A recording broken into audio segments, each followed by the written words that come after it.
গল্প নয়, সত্যি ঘটনা শোনানো হয়। সবাইকে স্বাগত জানাচ্ছি ভৌতিক কথার অষ্টম এপিসোডে, এবং আজকের এপিসোডে রয়েছে একটি অত্যন্ত লোমহর্ষপূর্ণ ভৌতিক ঘটনাটি একটি বাচ্চা মেয়েকে কেন্দ্র করে। যাই হোক, বেশি কথা না বাড়িয়ে সরাসরি চলে যাব আজকের ঘটনায়। কিন্তু তার আগে আপনি যদি আমাদের কাছে কোনো সত্যি ভৌতিক ঘটনা পাঠাতে চান, তাহলে মেল করুন ভৌতিককথা@gmail.com, অথবা ফেসবুক পেজের ইনবক্সে লিখে পাঠিয়ে দিন আপনার ঘটনা। আজকের ঘটনা পাঠিয়েছেন ইফরাজ বাংলাদেশ থেকে। ঠিক যেমন করে লিখে পাঠিয়েছেন ঠিক তেমন করেই পড়ে শোনাচ্ছি। হ্যালো দাদা, আমার নাম শেখ ইফরাজ, বাংলাদেশ থেকে ঘটনাটি লিখছি। ঘটনাটি আমার এক বন্ধুর কাছ থেকে শোনা। তো ও ঘটনাটি যেমন করে আমাকে বলেছে ঠিক তেমন করেই উপস্থাপন করার চেষ্টা করছি, তবে ব্যক্তিগত অসুবিধার কারণে জায়গার নাম উল্লেখ করছি না। আমার নাম তৌশিফ চৌধুরী।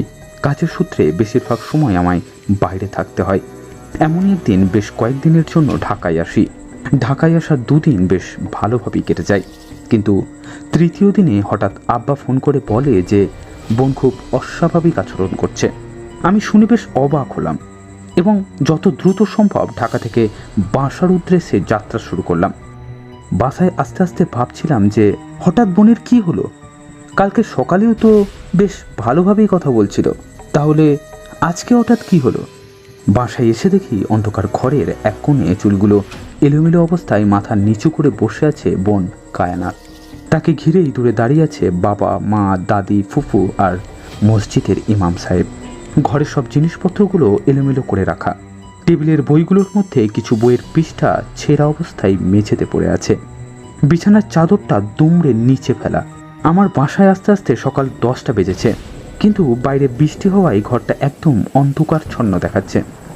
থেমে থেমে কিছুক্ষণ পরপর আলোর ঝলকানি দিয়ে বিজলি চমকাচ্ছে। শীতকাল হলেও এখন এই সিজনে বৃষ্টি দেখে কেউ একটু অবাক হচ্ছেন না। আসলে সেদিকে কারোর কোনো ভুরুক্ষেপই নেই, কারণ তাদের আদরের একমাত্র মেয়ে আজ একটু অন্যরকম আচরণ করছে সেই সকাল থেকেই। কেন, কী কারণে কেউ কিছুই বলতে পারছে না। আমি এ ব্যাপারে আম্মাকে জিজ্ঞেস করি। আম্মা বলে, গতকাল রাতেই তো সবার সাথে টেবিলে বসে দুষ্টুমি করতে করতে আমার হাতে ভাত খেয়েছে। আদর করে মা বোনকে মাঝে মাঝে ভাত খাইয়ে দেয়, কিন্তু এক রাতেই কি এমন হলো যে এমন পাগলের মতো করছে। জানতে পারি সকালে যখন আম্মা কায়নাতকে ঘুম থেকে ডাকতে গেল, তখন সে দেখলো কায়নাত বিছানায় নেই। ভাবলো হয়তো ওয়াশরুমে আছে। ঘর অন্ধকার হওয়ায় মা পর্দা না সরিয়ে আলো জ্বেলে বিছানা গুছাতে গেলেন। যেই তিনি আলো জ্বালালেন আর তখনই দেখলেন টেবিলের একপাশে কায়নাত মাথা নিচু করে বসে আছে। তারপর তিনি কাছে যেতেই দেখেন কায়নাত কোথা থেকে যেন একটা নোংরা রক্তাক্ত গরুর কাটা মাথা চিবিয়ে চিবিয়ে খাচ্ছে। এটা দেখে মা দৌড়ে সরে চিৎকার দিল, কায়নাতের বাবা! সবাই মায়ের চিৎকার শুনে দৌড়ে এসে দেখে যে কায়নাতের পুরো মুখ রক্তাক্ত, আর সমস্ত ঘরেই একটা বাজে ইঁদুর পচা গন্ধ। দাদি গন্ধে প্রায় বমি করে দেওয়ার মতো অবস্থা। এই অবস্থায় বাবা কিছুই বুঝে উঠতে পারছিল না। প্রথমে তো কেউই নিজের চোখকে বিশ্বাস করতে পারছিল না। এটা কিভাবে সম্ভব? একটা মানুষ এইরকম কিভাবে করে? সুস্থ সবল মেয়েটা শুধু শুধু কেন এইরকম আচরণ করবে? এরপর দাদির কথায় আব্বা মসজিদের ইমাম সাহেবকে ডেকে নিয়ে এসেছে। কায়নাতের সুন্দর মিষ্টি চেহারাটা দেখা যাচ্ছে না, কারণ ও ঘরের আলো জ্বালাতেই দিচ্ছে না। আলো জ্বালিয়ে দিলেই কর্কশ কণ্ঠে চেঁচিয়ে উঠছে। আর এত মানুষের উপস্থিতিও কায়নাতের একদম পছন্দ হচ্ছে না। প্রথমে হুজুরকে দেখে তো ও একেবারে ক্ষেপেই গেল। বাবা বললেন, ইমাম সাহেব, দেখলেন তো মেয়ে আমার কেমন করছে? কি হয়েছে ওর? ও এইরকম কেন করছে? গতকাল রাতেও তো ভালোই ছিল। ইমাম সাহেব মুখটা একটু গম্ভীর করে বললেন, লক্ষণটা ভালো মনে হচ্ছে না। বলেই হুজুর চোখ বন্ধ করে বিড়বিড় করে সূরা তেলাওয়াত করতে লাগলেন। এতেই কায়নাত কেমন ছটফট করতে লাগলো। এমন করছে যেন ওর শরীরে আগুন লাগিয়ে দেওয়া হয়েছে। ও ঝেড়ে ঝেড়ে সেই আগুন নেভানোর চেষ্টা করছে। কায়নাতের লম্বা লম্বা চুলগুলো সব সামনে এসে রয়েছে। এদিকে মা চিৎকার করে কান্না করছে, ওর কাছে যেতে চাইছে। দাদি মায়ের হাতটা শক্ত করে ধরে বলল, ও বউ, কোথায় যাচ্ছ? তোমার মেয়ে আর মেয়ে না আজ তো একটা শয়তানে পরিণত হয়েছে। নরপিশাচ ওর ঘাড়ে বসে আছে, ওর কাছে গেলে তোমার গলা টিপে ধরবে। ওরে জিনে ধরেছে, জিনে। যদি চাও মেয়ে ভালোভাবে ফিরে আসুক, তাহলে মেয়ের কাছে যেও না। মা, তুমি এগুলো কি বলছো? কায়নাত আমার আদরের মেয়ে, ওর কিছু হলে আমি কি নিয়ে বাঁচবো? এগুলা তো আগেই চিন্তা করা দরকার ছিল। রশি এত ঢিলা রেখেছিলে যে এখন হাতের নাগালে বাইরে চলে গিয়েছে। আল্লাহকে ডাকা, ঠিক হলেও হতে পারে। হুজুর এখন আওয়াজ করে আয়াতুল কুরসি পড়া শুরু করলেন। এতে কায়নাত জোরে জোরে শ্বাস নিতে লাগলেন। ওভাবেই বসা অবস্থায় পিছনের দেয়ালে কিভাবে যেন মাকড়সার মতো বাইতে শুরু করলো, পিঠ দেয়ালের দিকে, আর মুখ সামনের দিকে রেখেই হাত পা পিছনে ঘুরিয়ে দেয়ালের অর্ধেক চড়ে বসলো। দেখে মনে হচ্ছে একটা দানব মাকড়সা দেয়ালে বসে আছে। এটা দেখেই দাদি ফুপু চিৎকার করে উঠল, লা ইলাহা ইল্লাল্লাহ। মা মুখে কাপড় দিয়ে কান্না শুরু করলো। হুজুরের আয়াতুল কুরসি পড়া শেষ হলে সে সূরা নাস পড়া শুরু করলেন এবং তা অনবরত তেলাওয়াত করেই যাচ্ছেন।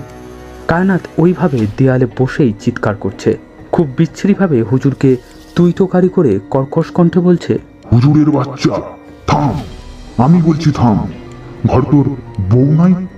এত বাড়িস না। এই মেয়েকে আমার মনে ধরেছে, অনেক পছন্দ হয়েছে। কি সুন্দর ওর শরীর, আহ কি সুন্দর ওর শরীরের গঠন। কতবার ওকে নগ্ন অবস্থায় আমি গোসল করতে দেখেছি। কি সুন্দর ওর শরীরের গন্ধ। ওর শরীরে আমি অবস্থান করতে আরাম বোধ করি। এখন থেকে এটাই আমার বাসস্থান। আমি এখানেই থামু, ঘুমামু। তুই যা, তুই বাড়ি যা, তা না হলে তোর খবর আছে। এখন বিড়বিড় করা বন্ধ কর, থাম। হুজুর সূরা পড়া বন্ধ করে বলছেন, তুই কে? কেন এসেছিস এখানে? এই মেয়ের শরীরে ঢুকেছিস কেন? আর আমার কি করবি বললি তুই? তোকে একবার হাতে পাই, তারপর দেখ বোতলে ভরে তোকে এমন শিক্ষা দেব যে জীবনে আর কারোর ওপর ভর করতে পারবি না।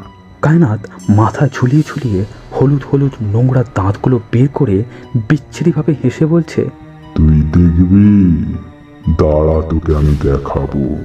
কায়নাত তার দুহাত দিয়ে মুখের উপরে থাকা চুলগুলো সরিয়ে দাঁত বের করে রেখেছে। এত সুন্দর একটা মেয়ের এরূপ জঘন্য চেহারা দেখে যে কেউ আশ্চর্য হবে। পিছন থেকে বাবা হুজুরকে বলছে, হুজুর, আপনি কি করছেন? আমার মেয়ের যাতে কিছু না হয় সেই জন্য আপনাকে ডেকে এনেছি। আর আপনি কি না ওর সাথে তর্কে জড়িয়ে পড়ছেন? দেখতেই তো পারছেন আমার বাচ্চা মেয়েটার কি অবস্থা করেছে। এই শয়তানটাকে আমার মেয়ের কাছ থেকে বিদায় করুন। আমার অনেক ভয় হচ্ছে শয়তানটা না আমার মেয়েকে মেরে ফেলে। হুজুর ইশারা করে বাবাকে বলল, আচ্ছা। তারপর আবার সূরা পড়া শুরু করলেন। আর ওদিকে কায়নাত কানে হাত দিয়ে জোরে জোরে চিৎকার করা শুরু করলো। কি ভয়ঙ্কর সেই আওয়াজ! দাদি ফুফু একজন আরেকজনকে শক্ত করে ধরে রেখেছে। দেয়াল থেকে কায়নাত লাফ দিয়ে নিচে পড়ে দাঁড়িয়ে গেল। তারপর নিজের হাত নিজেই কামড়ে ধরল। মুহূর্তেই হাত থেকে রক্ত বের হওয়া শুরু করলো। হুজুর তার পকেট থেকে একটা বোতল বের করলেন। তারপর সেই বোতল খুলে হাতে কিছুটা পানি ঢেলে দোয়া পড়ে কায়নাতের গায়ে ছিটিয়ে দিলেন। এতে কায়নাত সাথে সাথেই ফ্লোরে পড়ে গেল। মনে হচ্ছে অজ্ঞান হয়ে পড়ে গেছে। মা দৌড়ে ধরতে আসছিল, কিন্তু দাদি তাকে আবারও বাধা দিয়ে বলল, করো কি বউ? ওকে ধরলেই তোমার ঘাড় মটকে দেবে। আগে হুজুর দেখে শিওর হোক ও কি এখনো জিন মুক্ত নাকি না। তা না হলে পরে তোমাকে নিয়ে আবার আমাদের দৌড়াদৌড়ি করতে হবে। মা, তোমরা একটু থামবে? দেখতেই তো পাচ্ছ মেয়েটার কি অবস্থা। এর মধ্যে তোমরা ঝগড়া করা শুরু করে দিলে। সবাই চুপ হয়ে গেল। হুজুর বললেন, ওনাকে মেঝে থেকে তুলে বিছানায় শুইয়ে দিন। এখন ওনার শরীর অনেক দুর্বল, জ্ঞান ফিরলে কিছু খেতে দিবেন। আর ওনার চুলটা তেল দিয়ে ভালোভাবে বেঁধে দেবেন। আমি তেল পড়া দিয়ে যাব। ওনাকে কোনো রকম প্রশ্ন করবেন না, কোনো রকম বিরক্ত করবেন না, কোনো জায়গায় একা যেতে দেবেন না, সবসময় সঙ্গে কেউ না কেউ থাকবেন। কোনো রকম সমস্যা হলে আমি আগামীকাল আসবো ইনশাল্লাহ। ওনার দিকে খেয়াল রাখবেন। আর হ্যাঁ, ভালো কথা, আমি পানি পোড়াও দিয়ে যাব, এটা সবসময় ওনার কাছাকাছি রাখবেন। 3 বেলা খাওয়াবেন। পাগলামি করলে 3 কুল পরে ওনার শরীরে পানির ছিটা দিয়ে আমাকে খবর দিবেন। আমি তাহলে এখন আসি, পরে ইনশাল্লাহ আবার আসবো। কিন্তু হুজুর, আমার মেয়ের কি হয়েছে? ও তো অনেক লক্ষ্মী একটা মেয়ে, তাহলে ওর সাথে কেন এমনটা হলো? আমি কিছুতেই এগুলো মানতে পারছি না। বলছি চলুন এই ঘর থেকে বের হয়ে আলোচনা করি। হুজুর আর বাবা কায়নাতের ঘর থেকে বের হয়ে ড্রয়িং রুমে বসলো। তারপর হুজুর বাবাকে তেল আর পানি পোড়া দিলেন। এই তেলটা দিয়ে ওনার চুলটা বেঁধে দিয়েন, ভুল হয় না যেন। কিন্তু হুজুর, আমার একটা প্রশ্ন, আর সেটা হচ্ছে, জিন আমার মেয়েকে পেলো কি করে?